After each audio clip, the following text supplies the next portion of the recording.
Lalu berkatalah Elia, orang Tisbe, dari Tisbe Gilead, kepada Ahab, "Demi Tuhan yang hidup, Allah Israel yang kulayani, sesungguhnya tidak akan ada embun atau hujan pada tahun-tahun ini, kecuali kalau kukatakan."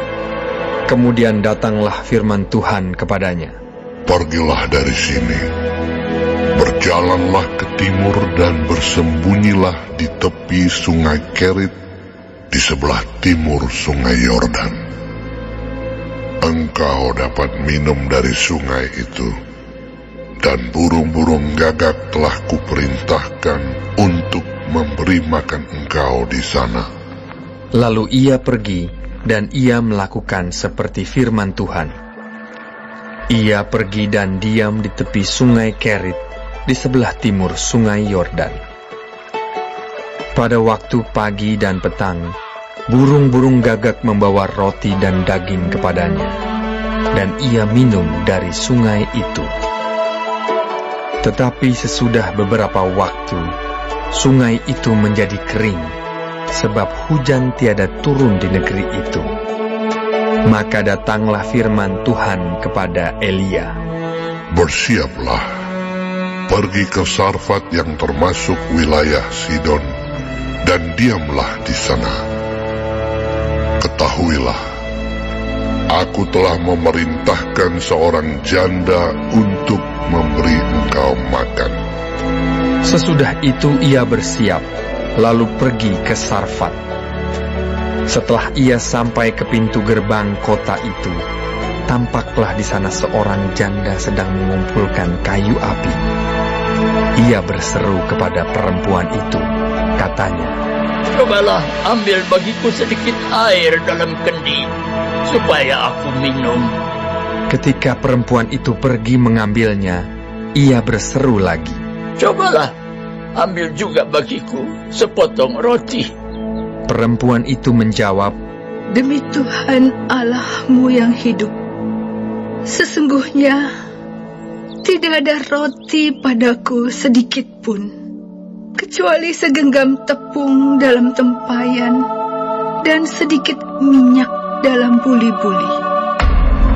Dan sekarang aku sedang mengumpulkan 2-3 potong kayu api.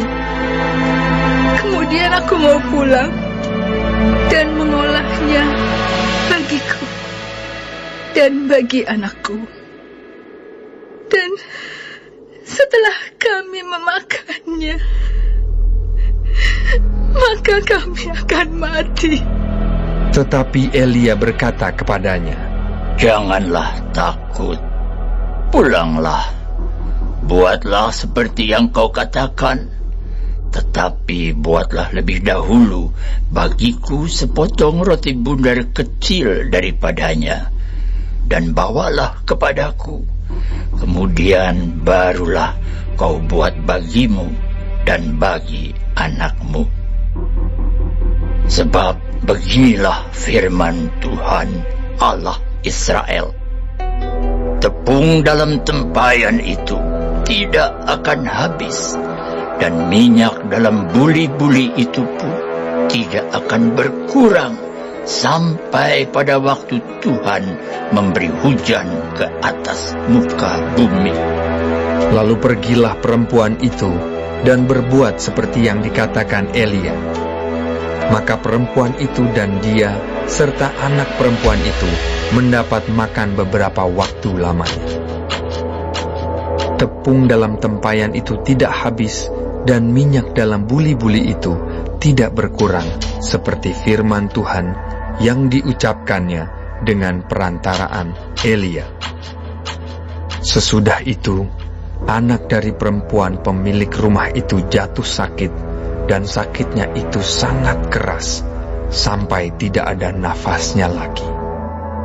Kata perempuan itu kepada Elia, "Apakah maksudmu datang kemari, ya abdi Allah?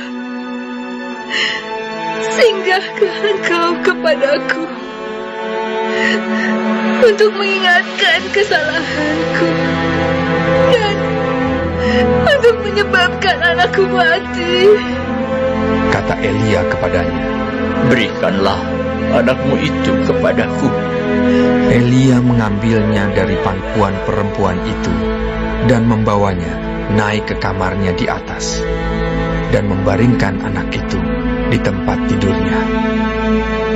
Sesudah itu ia berseru kepada Tuhan, katanya, Ya Tuhan Allahku, apakah Engkau menimpakan kemalangan ini atas janda ini juga, yang menerima aku sebagai penumpang dengan membunuh anaknya? Lalu ia mengunjurkan badannya di atas anak itu 3 kali dan berseru kepada Tuhan, katanya, Ya Tuhan Allahku, pulangkanlah kiranya nyawa anak ini ke dalam tubuhnya. Tuhan mendengarkan permintaan Elia itu, dan nyawa anak itu pulang ke dalam tubuhnya, sehingga ia hidup kembali. Elia mengambil anak itu, ia membawanya turun dari kamar atas ke dalam rumah dan memberikannya kepada ibunya. Kata Elia, Ini anakmu, ia sudah hidup.